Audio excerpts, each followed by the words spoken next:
Welcome to the Pacey Performance Podcast.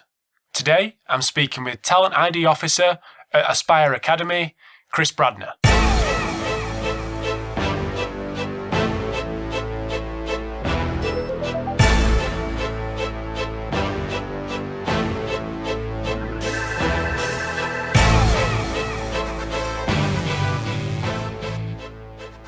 Hi guys, welcome to episode 39 of the Pacey Performance Podcast. So today I have Chris Brandner on the phone. So a really kind of focused episode today. So we discuss Chris's PhD that he's currently doing in blood flow restriction exercise, which is really interesting, and we go into a lot of detail with regards to kind of what he's found and what he wants to find and the direction things are going with his PhD. We also discussed the Aspire Academy itself and his job as Talent ID Officer, which is really, really interesting. We also talk about work in the Middle East as a whole and the kind of the challenges that brings. So just before we get on to the chat with Chris, I just want to say if you do want to check out all the previous episodes of the podcast, you can check them out at paceyperformance.co.uk/podcast. You can also check out all the links that I've mentioned in the episode that me and Chris mentioned at paceyperformance.co.uk/39. If you do want to follow me on Twitter, you can follow me on Twitter at PaceyPerform, and all the new episodes will go out there first. So that's a great place to follow what's going on in the podcast. So hope you enjoy the episode, and here is the chat with Chris Brandner.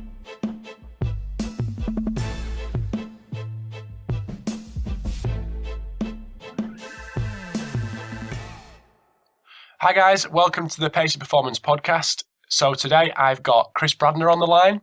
So just before I introduce Chris, I just want to ask him to give us a little bit of information on his experience, his education, and what he's currently doing. So welcome to the podcast, Chris. Yeah, thanks, Rob. Pleasure. Thanks for having me. I guess in terms of my background, I'm from Australia, from Melbourne. I went through an exercise science degree at Victoria University and then crossed over to Deakin University to do an honours a year, which is like a 1-year research intensive year. And, I was working as a strength and conditioning coach at the time, and I thought, if I wanted to work in high performance sport, I needed to continue that education. So I got the marks to continue on and do my PhD, and that's sort of snowballed over the last 4 years. And I was doing my PhD in blood flow restriction training, which I'm sure we'll have a bit of a talk about today. And now currently I'm working at Aspire Academy, which is in Qatar. So sports science facility in Qatar. Cool. So what are you doing out there? What's your role out there? I work in the sports science department in the Olympic sports in talent development and identification. So I know this... when I sent you the questions over, we'd kind of come to this later, but it seems like quite a nice time to actually discuss Aspire itself.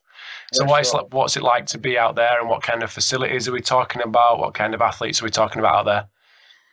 It's great. It's the first national institute that I've really worked in. Like, I've worked in professional sports back home, but this is something out of this world, really. I've been here for 6 months and loving the work here and loving the lifestyle here. And I've got a blog post up on a personal blog site, and I put up all these photos of the academy. But imagine a dome that's the size of, I don't know, 10 football ovals or something like that, and within this dome, air-conditioned facilities, because the heat here in summer gets to 50 degrees, so everything needs to be indoors and air-conditioned, and you've got a full-size soccer pitch, you've got a full-size indoor athletics track, you've got up to, I think, 7 strength and conditioning gyms. You've got multi-sport purpose areas for basketball and netball facilities. There's a 50-metre lap pool as well as a diving area. Squash courts, table tennis areas. One of only like 5 to 10 football nauts in the world in our facilities as well. So it's absolutely massive. And then on top of that, that's just the sports and the sports science.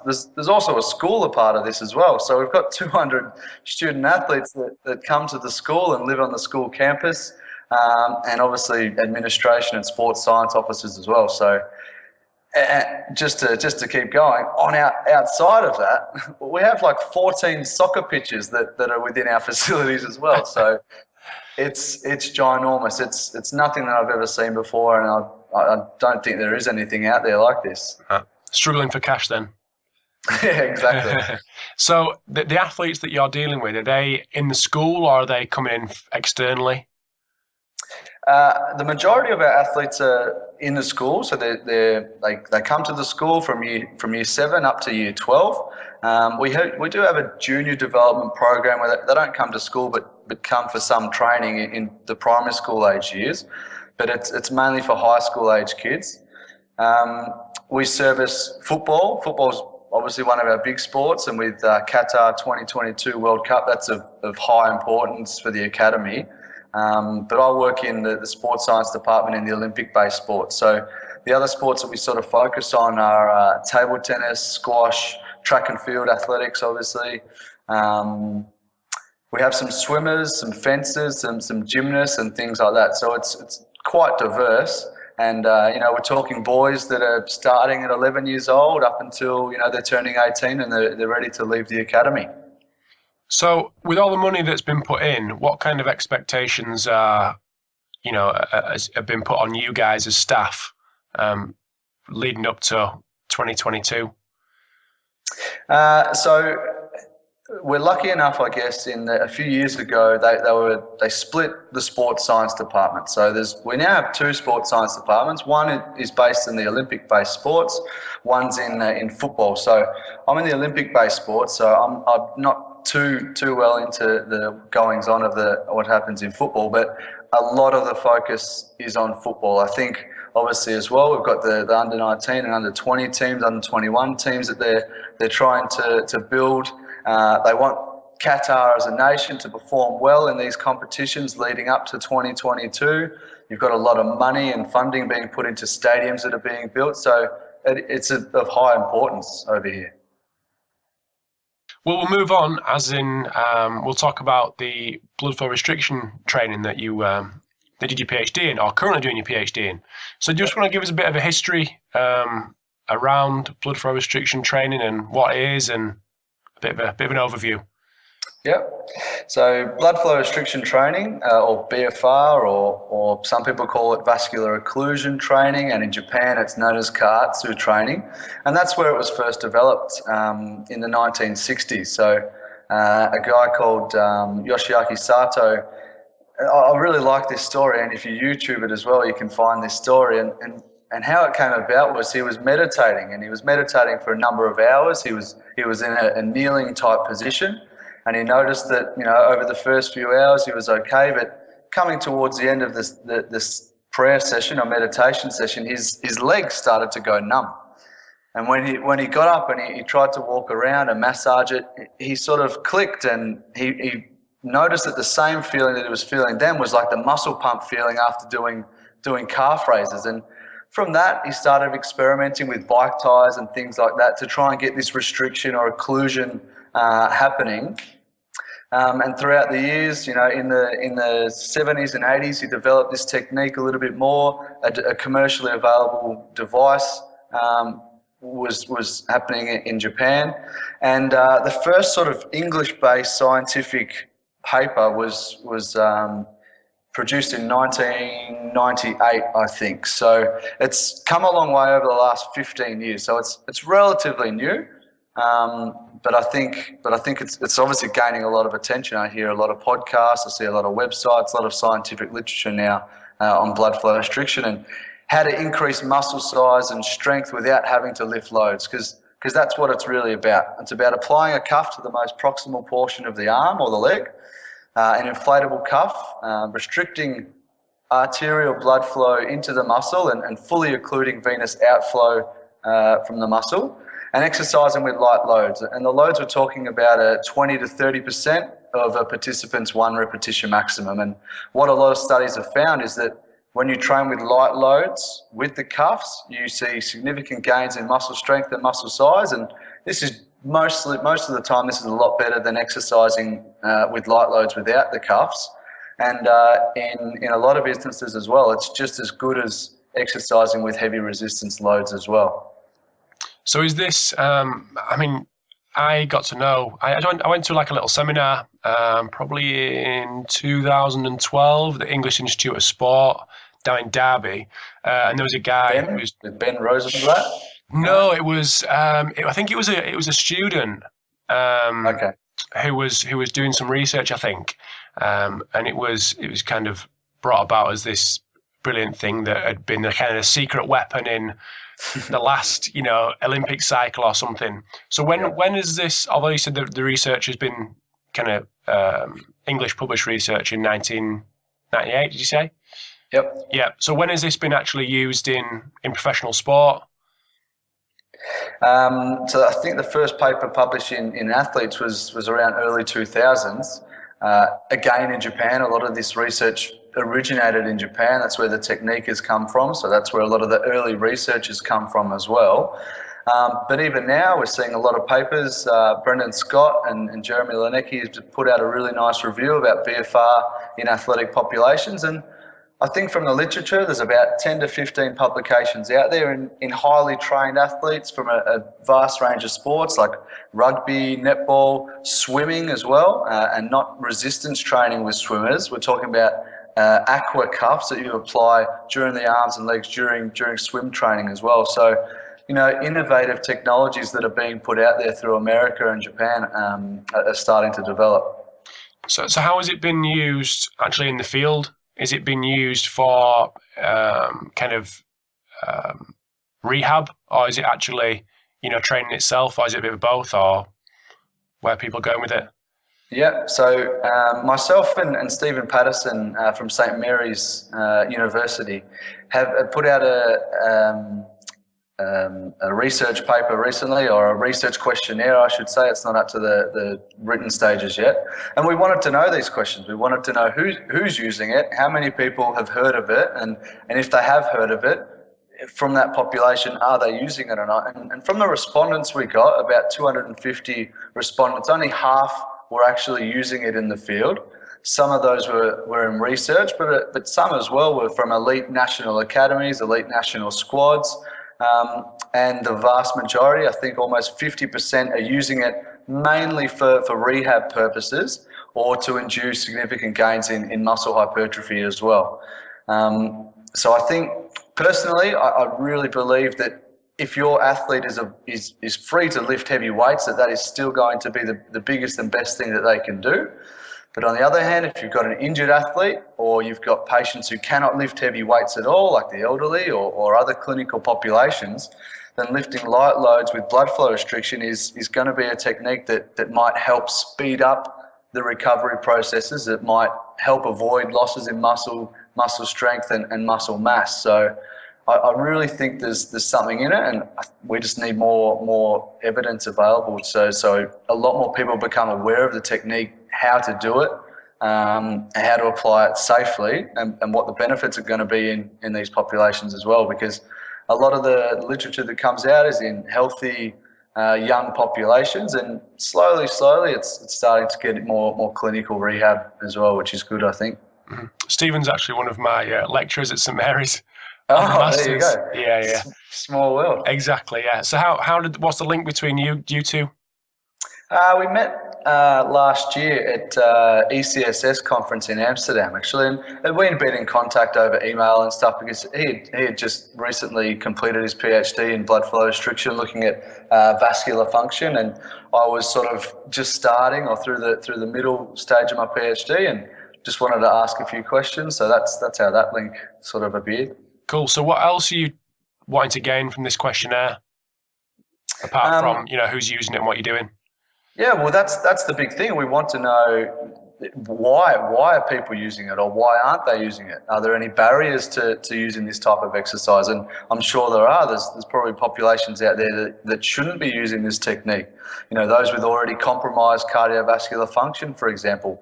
I mean, it might be safe, but we don't know. So let's not risk it at this stage. But I've spoken to a few other people through America and even here in Qatar at Aspetar Sports Medicine Hospital that are doing clinical trials with this stuff now, looking at injuries or post-surgical procedures and trying to speed up that muscle strength, muscle mass gains as well following surgery. So that's the direction I think this type of stuff should be going, is more clinical based. So just before anyone runs out and gets in a tube of a bike and wraps it on the leg, what kind of pressure? Don't. Yeah, what kind of pressures are we looking at? That's kind of got a decent amount of research behind it. Yeah. From this questionnaire, we asked that as well. We asked, what pressures are you guys using? And the most common was about 100 to 150 millimeters of mercury. And that's fine. But what's interesting about that is that the same pressures were being used for the arms and for the legs. The same pressures were being used for the same cuffs. So if you have a narrow cuff, you have to use higher restriction pressures than using a wider cuff. If you use a very high pressure with wide cuffs, it's going to be very painful. The athlete or the patient isn't going to be able to complete their exercise bout. So you use much lower pressures. So there's a few papers now that have put out these recommendations how to sort of pick the correct cuff pressure. And Jeremy Lednecky is leading this field in America, and the guy's a freak because during his PhD he put out about 100 research articles on blood flow restriction, and I reckon I'll be lucky to get 2 out. So he's done an amazing job. And a lot of his research says that you can, if you measure the participant's thigh circumference, or you can use a technique called limb occlusion pressure as well, where you can see what's the maximal pressure that's needed to fully occlude blood flow. And if that's 100 or 200 or 300 for that individual, that's the maximal pressure that's going to be used to occlude blood flow. You want to use about 50, 60, 70% of that pressure during exercise. So again, that's a sort of wide recommendation, but maybe you start with 50% with your athlete or client, and if they can get through the exercise bout and it's not too painful and it's not inducing any type of muscle soreness or pain, maybe the next session you could increase that restriction pressure. But it's a good question because we're not exactly sure what the right pressure is, but it should be individualized for each athlete or client. So what's the process of actually identifying that individualization? Yep. So back at university, we had a device called a Zimmer automatic tourniquet system, and it was good because you could place a sensor on the finger or the toe, and the machine would automatically inflate the cuff, and the sensor would detect when blood flow stopped. So that was easy for us, to measure limb occlusion pressure and get that right percentage of what we should be use during exercise. So 60% worked for us. Other studies have used a little bit lower. Some studies estimate the restriction pressure during exercise based off systolic blood pressure, which is okay for upper body exercise, but maybe if you're going to do lower body exercise, you can't use that. Using the thigh circumference, so the field method, if you measure the size of the thigh at the mid-thigh, Jeremy Lednecky's put out some recommendations to say that if your thigh is between X and Y, you should be using this pressure. So okay. So should anyone be going out and using this? Is it, what are the kind of risks for people out in the field thinking I might give this a go? I think the recommendation is if you know nothing about it, don't try it unless you have read the material and what you need to do. All of the research says that it's safe, but it's safe in a controlled manner by people who know what they're doing. So really my recommendation would be, if you are going to go out and try it, don't put it on your athlete first. Make sure you try it on yourself first. That's probably always the best thing to do. But if you are going to use it with your athletes, maybe you have to come up with a questionnaire, some type of medical questionnaire, to ask if there's any contraindicators to doing this type of exercise. Cool. So where do you see your own kind of research and future research going in this area? So at the minute, my PhD is it's focused on the neuromuscular and the cardiovascular responses to exercise and also to training. So some of the early papers, for BFR, within 2 weeks you can get significant increases in muscle size, and that's by doing 2 sessions a day. And everyone asks me, how does this happen? And and there's a few mechanisms, and maybe we can talk about them in a second, but some of the papers early on didn't really say that there was increases in muscle strength, and maybe that there weren't any neurological adaptations happening. Yet we know that if you apply the cuffs and you put EMG on the muscle, we get really, really significant increases in motor unit activation, and that's a lot higher than what you would without the cuffs. And it's also similar to lifting heavy loads as well. So something's obviously happening within the central nervous system, and that's one of the first things I measured. We used a technique called transcranial magnetic stimulation to give the motor cortex a bit of a zap and see if there's anything happening there. And what we've shown so far is that in an acute session, for 60 minutes post-exercise, there's an increase in cortical activation, which could be promising that if it happens after one session, perhaps after training, this is compounded and maybe we get these neurological adaptations. And it's something that I'm analysing right now, actually. And the second aspect was the cardiovascular aspect. So if you exercise with the cuffs, with light loads, what happens to heart rate, the blood pressures, cardiac output, and stroke volume? And a lot of studies, early on studies, have mainly compared BFR with light loads to non-BFR with light loads, which is great, but we didn't know what's the context in terms of the heavy load resistance exercise. So some of the research we've shown so far is that if you exercise with heavy loads, you're going to get the highest increases in heart rate, in blood pressures, in cardiac output. If you exercise with light loads, you're going to get the lowest rise in those variables. And if you exercise with blood flow restriction, it's going to be somewhere in the middle of these two. So if you're going to judge it against heavy load resistance training, maybe it's safer in that regard. I mean, I didn't measure anything vascular-wise, but again, the research says that in terms of the vascular system, endothelial function and things like that, that if it's done in a controlled manner and the pressures aren't too high and it's not sustained for long periods of time, say over 20, 30 minutes, that the exercise is quite safe. So I think it can become a little bit more widely available based on the current literature. Mm-hmm. So what are the other potential mechanisms for why the things that you're seeing that are happening? With muscle hypertrophy? Yeah. The easy way for me to answer this is we don't really know, but that's okay, because some of the proposed mechanisms and things that have been shown is increases in growth hormone and IGF-1, and we're talking about 290 times greater than resting values. And although it hasn't been compared directly in the same study, the increases shown have been greater than heavy load resistance exercise. So that's one mechanism. We get, with the light loads, we get this increase in fibre, type 2 muscle fibre recruitment, which you don't see without the cuffs. So muscle fibre recruitment is another one. Other factors that are involved in muscle hypertrophy, the downstream metabolic molecular pathways like mTOR has been shown to be significantly elevated. So I think overall, the mechanisms for muscle hypertrophy are going to be the same no matter what type of exercise you do. But the small factors that lead into those are going to be a little bit different, because with BFR, you don't have that mechanical overload. You don't have those big, heavy loads. So metabolic stress is probably one of the big factors that come from BFR exercise. Well, I know something's going to come to me as we go, as we move on to the talent ID part of your life. Yeah. So I'll write things down and we'll come back to it. But for now, we'll just move on to your talent ID role at the minute at Aspire. So do you want to tell us a little bit about your current role and what it entails day to day? Yeah, sure. It's interesting in that in Qatar, sport, it's a developing country for one, and sport isn't probably the biggest thing a part of their life. Like in Australia, sport is a part of everybody's life. If you had this institute in Australia, you'd have people paying hundreds of thousands of dollars to try and get in.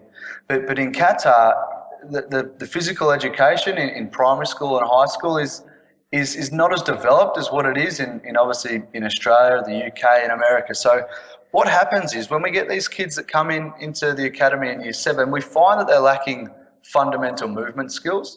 So things in an S&C environment like squatting, hip hinging, lunging, pushing, pulling, we find that they're behind the 8 ball there. we find that with other fundamental skills like kicking, striking activities, throwing, catching, they haven't developed these skills, and something's happening, and we don't exactly know what, but it's something in the primary school, in the PE system, that they're not developing sport and physical literacy like we would in our country. So that's one of the big things that I'm working on at the minute, is that how can we improve physical literacy and physical competence in these category boys? Because we want them to have these skills so that when they come into the academy, they can start to specialise within a particular sport. And what I would do on a day-to-day basis, the school year starts in September or October. And for that first 3 months, we go out to every category school in the nation. So I think it's about 45 schools, and we test. It's about 3,500 boys. We do physical testing, so I'm talking 20-metre beep test, 40-metre shuttle run, vertical jumps, anthropometrics, medicine ball throws. We collect it on all of these boys. So that's phase one. That's called our bronze testing. After that, we collect, say, the top 5 to 10% of those boys from that pool and invite them to come to silver testing at the academy in about February of the school year. And what the silver-based testing is for is basically a validation of their bronze results. So when we go out to all of the schools, maybe they don't have enough room in their sports hall for us to do the beep test or the 40-metre sprint in there, so we have to do it outside in that, I guess, harsh environmental conditions. These kids rock up and they might be wearing their thobes, they might be wearing PE gear, they might not be running with shoes on, they might be running in their sandals. So the silver-based testing is a validation of what we've already collected in bronze. And from those results, again, top 5 to 10% of boys get voted back for a gold camp. And in the gold camp, we forget about the physical side of things now, because we've already selected the top 5-10% of boys in those areas.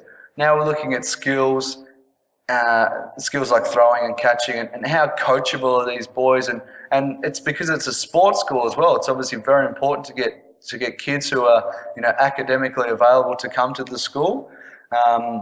And ready to come into this type of environment too. So there's also psychological testing involved. So that's a 2-day camp that we run towards April. And then from that, all of the coaches will gather, TRD staff will gather as well, and we'll say, let's start to nominate some of these boys based on their physical results, some of the things the coaches see, bringing the coach's eye into play. And up to I think 30 boys are typically nominated, and then from there invitations get sent out and they come into the school year the next year. So that's what I would do throughout a year, looking at the identification part. And in terms of the development part, I mean, I'm just a service provider. We have some great coaches that are actually instilling these coaching sessions with the kids in grade 7, but as I sort of mentioned before, is these kids are lacking something in terms of their physical literacy. They might not be able to run properly or jump or catch or strike a ball, or certainly because football is important here, a lot of the kicking abilities we find are quite good, but a lot of the other things, they have low confidence, and what we want is not only to develop a really good athlete, but an overall athlete as well that's competent in all of these movements, so that whatever they do in their life, whether it's leading on to elite success in sport after the academy or not, that they're going to have these skills to be able to get out and be physically active for the rest of their lives. And what I think will happen, and I think a lot of us feel this at Aspire, is that we'll see a lot of benefit with the next generation. Because these kids that we're training now, they'll have their own kids and start instilling sport and physical activity in their lives. So the next crop of kids that come through are going to be exceptional. Mm-hmm. Not true. So what's happening to the kind of 95% or 90% that don't get through the bronze phase? Who's kind of picking up that? Is that obviously out of the remit of the academy, or is that picked up by other guys within the academy for the kind of developmental side of things? That's a good question. You're right. It's almost like it's a talent selection, almost deselection process. The rest of the boys would just go back to their normal school environments. Some would be involved in sports already and in the sporting federations, in the sporting clubs. You can come into the academy as well at later years. So that we might have a kid who doesn't make it in Gold Camp, but after a bit of growth and maturation over the next few years, he might be invited to come in grade 9 because he's competing at a really high level in his chosen sport, whatever that may be. So you're right. It's a good question, and I guess we mainly focus on the boys who are coming in, and we don't really have those pathways for the rest of the boys. But what I think, dreaming big, me and a few of my colleagues would like to see the PE curriculum change throughout the whole of Qatar. And some of the research we get to do here over the next few years will be looking at differences between going to a Qatar-based school or an international school here in Qatar, and what are the differences in PE and physical literacy and their physical outcome measures like endurance and speed. What does all that look like? And is it really, do we need to change PE here? We've got a few questions that we want to start answering. Yeah, I mean, we spoke before about the kind of the money side of things. So are these parents paying for their kids to come to the academy, or is it, all paid for the kids? No, I think, don't quote me on this, but I think it's free. I think all schooling in Qatar for Qatari children is free. Okay, cool. Yeah. I just thought the kind of money side of things may be one of the, a reason why kids may kind of push through or not, but obviously that's great that they don't. But you mentioned when we spoke before about Ramadan and how things, your kind of working week changes. So what's it like being kind of working in the Middle East, coming from obviously Australia? I've only been here 6 months. I got here in November, and so far so good. I do love it here. I mean, obviously I miss home, I miss family and friends and all that, but I reckon it's great. The traffic's a little bit crazy and everyone complains about that, but besides that, the weather's always good thus far. I mean, I haven't lived through a summer yet, and the average summer temperature here can get up to and even higher than 50 degrees. So from what I'm told, it's basically going from a cold air-conditioned house into your air-conditioned car, into your air-conditioned work, and then repeat. Yeah. So, I haven't lived through that yet. And same with Ramadan. I haven't lived through the Ramadan period yet. But what happens is every year now that the Ramadan period comes earlier on in the year, about 10 to 15 days, due to the Saudi yearly calendar. It's shorter than our calendar. So what's happening right now in the academy is that the Ramadan is going on during exam periods, and each year now it's going to be during the exam periods, and then eventually it's going to get in the way of maybe national. We've got Diamond League on this weekend, so if Ramadan's on during the Diamond League, what happens to the athletes who are competing at that, and the Qatar national teams, how are they going to cope during national training and sessions over a weekend and that as well. So it's going to be interesting. You're right, Ramadan is going to add something different that I haven't lived through before. Our working days are from 8 until 2, and there's things that, as a Westerner who doesn't follow the Islamic religion, things that we have to be very conscious of because we're living in their country, and we're obviously thankful for that.